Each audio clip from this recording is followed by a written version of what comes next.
Hello, students. Today we are going to study the essay Bores by E.V. Lucas.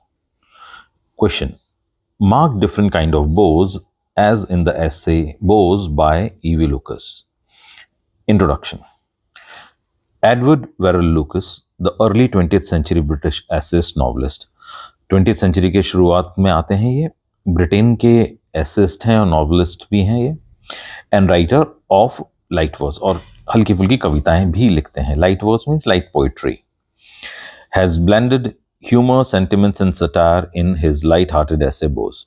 और उन्होंने blend किया है, mix किया है, कुछ चीजें डाली हैं इस निबंध में. एक तो ह्यूमर है, हास्य डाल रखा है, सेंटिमेंट्स बड़ा भावनात्मक लिखा है, इमोशनल लिखा है, और सटायर भी है, व्यंग भी है. ये व्यंग कसते हैं उन लोगों के ऊपर जो बोरिंग कैरेक्टर होते हैं. इन हिज लाइट हार्टेड ऐसे, उनका हल्का फुल्का ऐसे है bores. It is a fine example of reformist essay. ये एक बड़ा अच्छा उदाहरण है. ऐसे निबंध रिफॉर्मिस्ट निबंध कहलाते हैं. रिफॉर्मिस्ट निबंध वो होते हैं जहां पर राइटर अपने ऐसे के द्वारा रिफॉर्म लाना चाहता है, सुधार लाना चाहता है. विच इज टिंज्ड, और ये टिंज्ड है और ये कलर्ड है. COLOURED, कलर्ड मतलब रंगा हुआ है, with a hue of playfulness. इसके ऊपर एक ह्यू है, कलर है किसका? शरारत का, प्लेफुलनेस का. In his essay लूकस marks different qualities of a bore. और इस निबंध में लूकस साहब मार्क करते हैं डिफरेंट क्वालिटीज को. किसकी क्वालिटीज देते हैं? बोर किस्म के लोगों की. कि बोरिंग कैरेक्टर के जो लोग होते हैं ना, पूरा निबंध इन्हीं के ऊपर है. हमारे समाज में, हमारे आसपास हर जगह क्या देते हैं, इस तरह के लोग मिलते हैं जो कि बोर करते हैं. क्या देते हैं हमें? 12 बोरिंग बातें सुनाते हैं, बहुत बोरिंग बातें करते हैं. In this essay लूकस marks different qualities, अलग अलग क्वालिटीज बताते हैं किसकी? इन बोर किस्म के लोगों की. एंड इम्पार्ट्स द रीडर्स, और वो इम्पार्ट करते हैं, प्रदान करते हैं, देते हैं पाठकों को, रीडर्स को, द एरो, एक तीर देते हैं. कैसे हम इन बोर से बच सकते हैं? Which can save us from a bore, जो कि हमें बोर से बचा सकता है. He stresses on the point that it is the kindness of humans. कहता है, वो स्ट्रेस देते हैं, जोड़ देते हैं कि हमें ये बोर करने वाले लोग मिल जाते हैं और हम इनसे बच नहीं पाते हैं. क्यों? वो कहते हैं इट इज द काइंडनेस, ये काइंडनेस है, दयालुता है हमारे अंदर, हमारे दिलों में, of humans, which helps to bore. और यही दयालुता मदद करती है, हेल्प करती है एक बोर किस्म के इंसान को टू थ्राइव. क्यों थ्राइव करता है? टिकता है, चलता है. उसकी ये बोरिंग बातें दुनिया सुनती रहती है इस दुनिया में. Second point, main base of bourse happiness. मुख्य बेस, आधार क्या है? बोर खुश क्यों होते हैं? सबसे बड़ी खुशी की बात इनको ये होती है, इनको खूब लोग मिलते हैं जिनको ये पका सकते हैं. Bores are usually lucky. Bores lucky होते हैं, किस्मत वाले होते हैं, हैप्पी, खुश रहते हैं, मस्त रहते हैं, because they find without difficulty people. उनको बिना कठिनाई के लोग मिल जाते हैं. Who are ready to hear them, जो कि तैयार हैं उनको सुनने के लिए. इवन द अटमोस्ट बोर, और यहाँ तक कि सबसे खतरनाक बोर, जिसको दुनिया जानती है कि ये बहुत पकाता है, बहुत परेशान करता है, are always confident of an audience. ये भी कॉन्फिडेंट रहते हैं, विश्वस्त रहते हैं. इनको विश्वास रहता है कि आज हमें कोई ना कोई ऑडियंस मिल ही जाएगा, सुनने वाला मिल जाएगा. It is really a great tragedy. ये बड़ी दुख की बात है, ट्रेजेडी की बात है, that people soon becomes ready, कि लोग बड़ी जल्दी तैयार हो जाते हैं, रेडी हो जाते हैं टू हियर देम, इनको सुनने के लिए. This is because of the kindness of human nature. वही कारण कि हमारा ह्यूमन नेचर बड़ा काइंड है. हम फटकारते नहीं है इनको कि चल यहां से निकल, हमें परेशान क्यों कर रहा है. इवन द स्ट्रॉन्गेस्ट और द ब्रेवेस्ट पर्सन, यहाँ तक कि जो दिल से बड़े स्ट्रांग हैं, ब्रेव हैं, बहादुर है ना, does not have the gut, इनमें भी गट्स नहीं होती, दम नहीं होता, टू डिनाई, कि मना कर दें किसको? An audience to anyone, कि हम मना कर दें, हम कि हम ऑडियंस नहीं बनेंगे, हम श्रोता नहीं बनेंगे किसी भी ऐसे बोरिंग किस्म के व्यक्ति के सामने. We become cowardly. राइटर ने बड़ी अच्छी बात कही है कि ये है ना, बोर्ड्स हमें कायर बनाते हैं. हम इनको चुपचाप से सुनते रहते हैं जब तक ये पका नहीं लेते अच्छी तरह. Before the bores we not only have to tolerate, हमें सिर्फ टॉलरेट ही नहीं करना, सहन करना पड़ता है, टॉलरेट करना पड़ता है इनकी बोर्डम को, बोर्ड्स की. We become cowardly also before them, हम इनके सामने कावर्डली भी हो जाते हैं, या फिर इनको देखते हैं हम दूर से ही भगने की कोशिश करते हैं, बचने की कोशिश करते हैं. रन अवे स्टीलदिली, स्टीलदिली चुपचाप से. At the very sight of them, इनकी एक साइट में देखते ही. Once a person had to adopt a cowardly device. Writer कहता है मेरा एक जानकार था, उसको एक बड़ा कावर्डली, कायरों की तरह डिवाइस, यंत्र या फिर साधन यूज करना पड़ा, ऑफ अवॉइडिंग अ बोर, एक बोर से बचने का. क्या करता था, वो एक होटल में जाता था तो वहां पर एक बैरे को या फिर एक वेटर को उसने पैसे दे रखे थे और कह रखा था कि जब भी तुझे मेरे को वो स्पेसिफिक व्यक्ति जो उसको बोर करता था ना, वो अगर मेरे पास आ जाए तो वो मुझे आए और कहे अरे सर आपका फोन कॉल आया है, आप चलो, तो वो उठ के भाग लेता था। हिज सर्वेंट, उसका सर्वेंट कह लीजिए या वेटर कह लीजिए, use to take him away on the excuse to a telephone call. एक एक्सक्यूज पे, कौन सी, टेलीफोन कॉल की, केवल उसके लिए फोन आया है। आजकल तो अपने पास मोबाइल होते हैं, पहले ऐसा नहीं था। तो ये होटल्स वगैरह में या फिर आपके क्लब्स में एक लैंडलाइन होता था, उस पर फोन आते थे, तो सर आपका फोन आया है, आप चलिए। Next point, third point, E V Lucas divides the race of bores according to their traits as follows. E V Lucas क्या करते हैं, डिवाइड करते हैं द रेस को, इस जाति को, बोर्स की, अकॉर्डिंग टू देयर ट्रेट्स, उनके गुणों के अनुसार, एज फॉलोज, ये निम्न प्रकार के उनके कैरेक्टर्स के हिसाब से उसने क्या दिए हैं, नाम दिए हैं। पहला दिया है बटन होलिंग बोर, दूसरा दिया है रिपीटिंग बोर्स, तीसरा दिया है humerus bourse. Button holing bourse मतलब बटन, जैसे हमारी शर्ट में काज बटन होते हैं ना, वो आपस में फंसे रहते हैं, दूर नहीं जाते, तो ऐसे ही ये बोर हैं, आकर के आपसे चिपक जाते हैं। बटन होलिंग बोर्स, काज बटन जैसे बोर हैं ये। These type of bores stick to us and never leave us, चिपक जाते हैं, जाते ही नहीं है। They are the most harmful, writer कहते हैं सबसे खतरनाक होते हैं ये। Such bores go on telling a story without end, कहानी सुनाते रहेंगे बिना अंत के।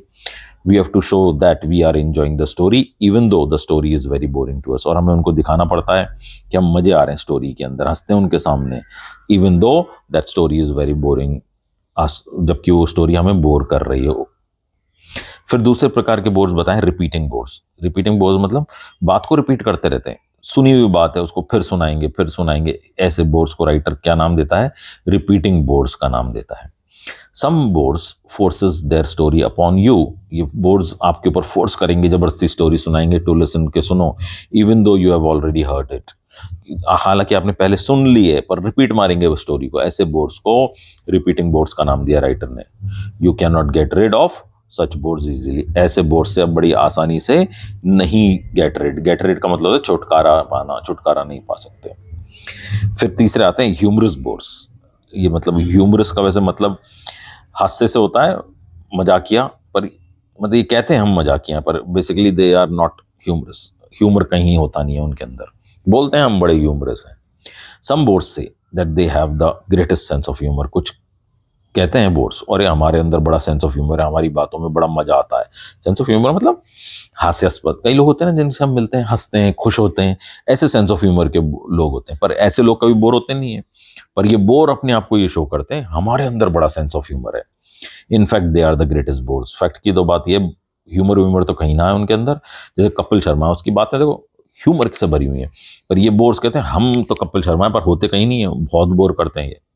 दे go on saying that they believe in letting others live free, ये तक कहते हैं कि हम तो ये सोचते हैं सब मस्त रहें खुश रहें, पर रहने किसी को खुश नहीं देते हैं। तो ऐसे किस्म के लोगों को ह्यूमरस बोर्ड्स कहा है। तो तीन तरह के बोर्ड्स हो गए, button holing bores, repeating bores, humorous bores. और ये पॉइंट आप ध्यान रखना कि ये शॉर्ट क्वेश्चन में पूछा जा सकता है, 3 काइंड्स ऑफ बोर्ड्स, कई बार शॉर्ट में भी पूछ लेते हैं, who are button holing bores या repeating bores, humorous bores. Conclusion पे आते हैं आप, चलो conclusion. There can be one defence against the bores, writer कहते हैं सिर्फ एक डिफेंस है, एक वो आपको प्रतिरोध कह लीजिए या फिर लड़ने का पावर बताते हैं क्या है बोर्ड्स के खिलाफ, and it is to cultivate. Writer ने कहा मैंने बड़ा पढ़ा, एक जगह पढ़ा था, एक स्टोरी पढ़ी थी जिसमें एक आदमी था, उसने एक आदत बना ली अपनी कि जो सोच रहा है ना वो बोलता था। मतलब जनरली हम जो सोचते हैं वो बोलते नहीं है, पर वो आदमी ऐसा था बैठा बैठा सोचता था और बोलता रहता था। तो कहते हैं यही आदत डेवलप कर लो, कल्टिवेट द हैबिट, क्या आप कल्टिवेट कर लें आदत को, कल्टिवेट मीन्स पैदा करना, habit of thinking truthfully allowed, क्या थिंकिंग करना है, आप जो सोच रहे हैं ना वो ट्रुथफुली बोलें भी, मतलब जो सच है ना वो बोलें जो मन में चल रहा है। और राइटर कहता है दूसरी एक और उपचार है वो द अदर रेमेडी, दूसरा रेमेडी, रेमेडी मतलब उपचार against the bores is to be downright offensive, वो है आप डाउनराइट ऑफेंसिव बन जाएं। डाउनराइट ऑफेंसिव का मतलब होता है पूर्ण रूप से आक्रामक बन जाएं, कंप्लीटली ऑफेंसिव, आक्रामक के आए सामने बोर उसको फटकार दें, चल यहाँ से बोर करने आ गया हमें। To them but no one likes to be so ill mannered. पर हम क्या है, ऐसे इंसान हैं, हम बदतमीज नहीं बनना चाहते, इल मैनर्ड या फिर रूड, कठोर नहीं बनना चाहते, तो हम ये काम करते नहीं हैं। तो राइटर कहता है सो दे विल ऑलवेज फ्लरिश, कि ये बोर्ड्स हमेशा फलेंगे फूलेंगे। बोर्ड्स से बचने के लिए कोई साधन नहीं है, दो ही साधन है, या तो आप पूर्ण रूप से आक्रामक बन जाएं, ऑफेंसिव बन जाएं, डाउनराइट ऑफेंसिव बन जाएं। दूसरा जो ऊपर बताया था उसने, कि आप एक आदत डेवलप कर लें, कौन सी, ट्रुथफुली, मतलब बिल्कुल सच्चाई से, जो आप सोच रहे हैं, थिंक कर रहे हैं, उस थिंक करती हुई जो बात है उसको स्पीक करें, बोलें। तो ये ही इकलौता तरीका है किस चीज का, बोर्ड से बचने का। बट वो कहते हैं पर एक और चीज है, मार्केट में जैसे पहले लोग क्या मैगजीन्स और पेपर्स बहुत पढ़ते थे, तो वो पेपर्स और मैगजीन्स में क्या कई बार जोक्स आते हैं, तो वो जोक्स क्या बोर्ड्स बार बार सुनाते हैं, जबकि आप कहते हो अरे यार सुबह मैगजीन में आया था, मैंने पढ़ा भी था, पर वो नहीं वो वाला नहीं, ये थोड़ा अलग है। तो ऐसे करके तो राइटर कहता है but if a famous weekly humorous paper, के एक बड़ा हास्यास्पद पेपर है, ह्यूमरस की बातें छापती हैं इस पेपर में, और उस पेपर का नाम है पंच। ध्यान रखना कौन सा पेपर है, राइटर इसका इस पंच मैगजीन का खुद एडिटर भी रहा था। कहता है ये पेपर अगर सीज कर दे, स्टॉप कर दे पब्लिकेशन को, सीज मतलब स्टॉप, किस इसका पब्लिकेशन स्टॉप कर दे, तो क्या होगा, there would be a big decrease in bore topics, तो बड़ी डिक्रीज हो जाएगा इन बोर्ड्स को, क्या बातें ही नहीं मिलेंगी, बोर्ड टॉपिक्स नहीं होंगे इनके पास। And bores will not find sufficient topic to bore others, तो बोर्ड्स को टॉपिक्स नहीं मिलेंगे बोर करने के लिए दूसरों को। Thus there can be some decrease in boredom, तो इस तरह से बोर्डम में, लोगों को उबाने में, या फिर जो लोग बाग होते हैं ना, कहते हैं ना पक गया, मेरे को पका दिया इस आदमी ने, तो उससे कुछ कमी आएगी, ये मैगजीन बंद हो जाए। कौन सी मैगजीन, पंच मैगजीन। हालांकि राइटर को बड़ी पसंद थी ये मैगजीन, बट फिर भी वो कहते हैं ये बंद हो जाए। तो ये कंप्लीट होता है आपका ऐसे bores by E V Lucas. Writer का पूरा नाम एडवर्ड वेरल लुकस है, इसको आप ध्यान रखेंगे। और ये भी शॉर्ट क्वेश्चन बनता है कि राइटर का क्या नाम है, और स्टडी कीजिए, याद कीजिए इन आंसर्स को। All the best to you, God bless you.